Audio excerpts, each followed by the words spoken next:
তো গাইস, প্রথমে ভিডিওটি দেখি, তারপর পাবলিকের করা ফানি কমেন্ট গুলো পড়ি। মানুষজন আসলে গুগলে সার্চ করে পরিমণি তুমি কার। পরিমণি হচ্ছে ধনীদের রাতের খাবার। টাকা আছে যার, পরিমণি তার। আমি নিজেই একটা ভণ্ড। আগে যাইয়া গোসল দিয়ে আসো, তোমার শরীরে অনেক গন্ধ।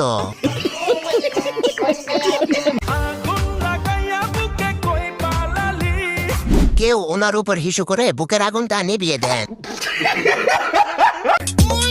তুমি আমার ইমোশন নিয়ে খেলবা, আর আপু কক্সবাজারে গিয়ে খেলবে। আসো খেলবো, খেলা হবে, খেলা হবে। আর আমি তোমার জীবন নিয়ে খেলবো, সাবজেক্ট একটাই। আর আমার বন্ধু তোমাকে খাতে নিয়ে খেলবে, সাবজেক্ট একটাই। তুমি আমার ইমোশন নিয়ে খেলবা, আমি তোমার দেহ নিয়ে খেলবো, সেম সেম বাট ডিফারেন্ট।